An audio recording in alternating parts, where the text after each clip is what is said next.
Now, I know a lot of videos have been on the Lincoln lately, and trust you me, I'm ready to work on something else, like continuing this and starting on this finally.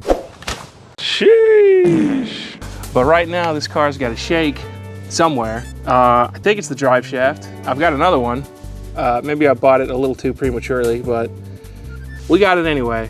And I also have a wheel bearing because it's been yapping up front. So let's go ahead and just get to work.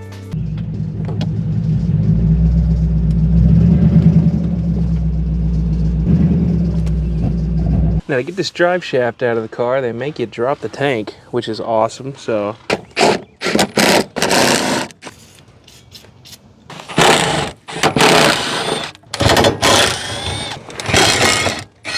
I think I'm gonna go ahead and try to hand crank these off because I would really hate to have exhaust issues and not have a welder, you know what I mean? So we'll just put a little bitty bite on them.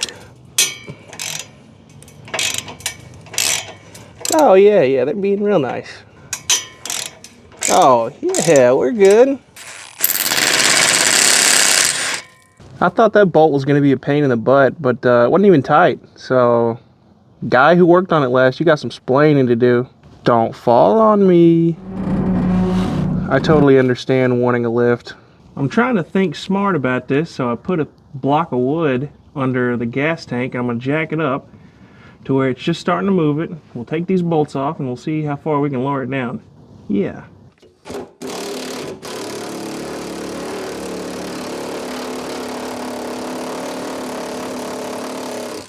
Let's go carefully lower this thing down.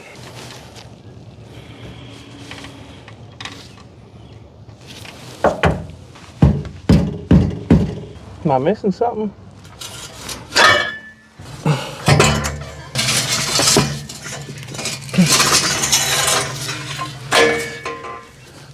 Well, it only moved about an inch, but I went ahead and just took the exhaust off, so there they are.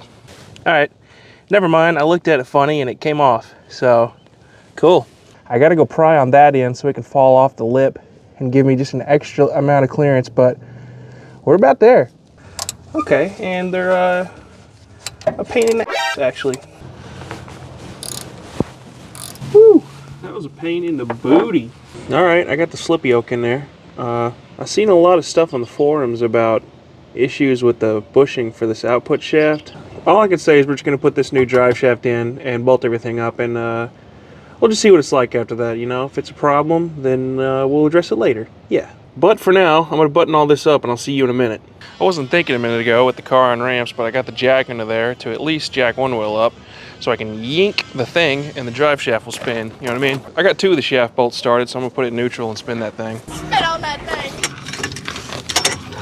All right, well, we got the drive shaft in and that little, this. So, gotta figure out how to wrangle this gas tank back in. Well, getting that tank up was a nightmare. Had to get up 300 times, but it's finally in. Woo! Not gonna lie, that was a nightmare. I get the appeal of a lift now. I totally understand that. But for now, everything's in there, so we'll get it off the ramps, get it off that stand over there, clean up the yard, get everything out of the way, and then we'll see if we still got the shake. You may notice that I'm in a different change of clothes now. That's because regardless of if we fix the shake or not, we're done for today, you know what I'm saying? And I'm getting chicken, so I'm not super sold on this being the fix, but if it is, I'm gonna say, hey, and if it isn't, well then I'm gonna drive 70 into a telephone pole. Also, it's pretty sick to have working AC, and I just realized I left my wallet at the house. This is the part where I need to say psych and subscribe, you know what I'm saying? Each video cost me $1 billion to make, and every time we fail a fix, I lose 100 aura. So you better be the stink bug a success. He's going into the sound. Get out of there. Yo! Alright, I'm not gonna lie, I kind of rushed the last outro I filmed when I was yapping about changing clothes and getting something to eat. I was tired, hungry, and dirty. And that's a triple threat. So, let me tell you the results in a more well-fed way. The main question, is it fixed? Kinda. Is the shake way better? Absolutely. I need to get back under there and check the play and the tail shaft bearing. Some of the guys in the group seem to mention that in this generation of Ford, Lincoln, you know, Thunderbird, all that, the tail shaft and the transmission, that whole housing has a bushing that output shaft rides in, and apparently it was a common problem for them to go bad. So we'll see what the play is like, and you can tell me what you think. Another thing too is I've never had these tires balanced. I really don't think it's a tire issue, but I guess it's, you know, cheap insurance or whatever. And there's a front wheel bearing that's bad up here. I don't know if you can hear it. You hear that? Anyway, a front bearing's cheap enough. I already have one. I figure we'll do that anyway and just see what happens. But good night. These things were in there. Gosh. Whee! Makes you wonder when the last time this wheel came off. All right, let's go ahead and get this caliper off while it's nice and cooking. Then we'll pull the rotor off. Doesn't look like there's much more behind there. You know, there's no axle, so it should be pretty easy.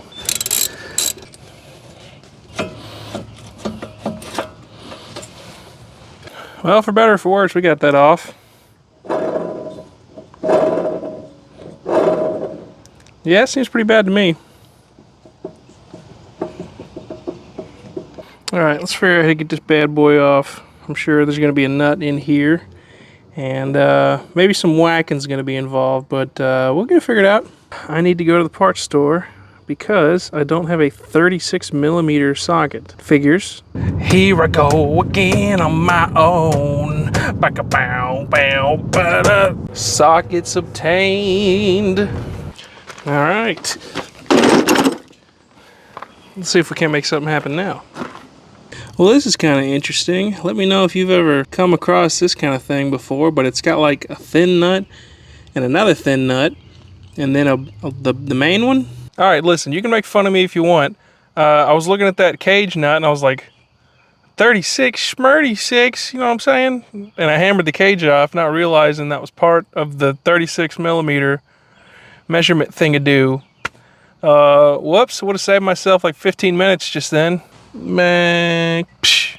Another tool. We can finally put this thing on. Let me dab this thing up with just a little bit of goop. Yeah, we love goop over here. You know what? How about a little more goop? Okay, so in the manual, they are not shy about what this nut, and by the way, I got a new nut. They aren't shy about what that gets torqued to. That gets torqued within the range of 188 to 54 foot-pounds. So I think I'm gonna put it on 254 and call it a day. There we go. Easy. I'm gonna put a little bit of goop on him. I'm gonna spin this feller too to work in some of that crap. Listen to how that sounds though. That's a whole lot better. All right, let's see what size that guy is.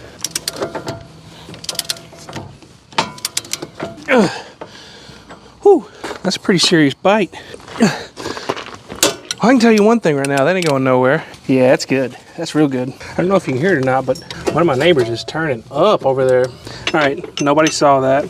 I was gonna put the rotor on, I was just joking around.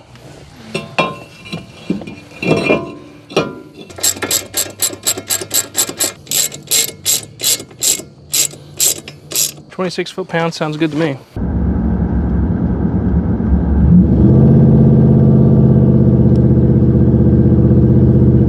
I was going to say already that this car is less roary on the highway with that wheel bearing fix, so that rules. I may go ahead and get in there and do the other side too. Hub was cheap enough, but the main question is, did it fix the shake? And that's what we're about to find out. Do I think it did? Probably not, but you know, we'll know for sure in a minute, so all right. Okay, honestly, it's really not that bad. I almost want to change that other wheel bearing and maybe get the tires balanced and see where that puts us. Not bad though. It gets worse when you decelerate. Does that point to drive shaft? If you know something, let me know something. And if you made it this far, I really appreciate it. Like and subscribe and all that crap. It really helps out. But I'll see you later. Woo!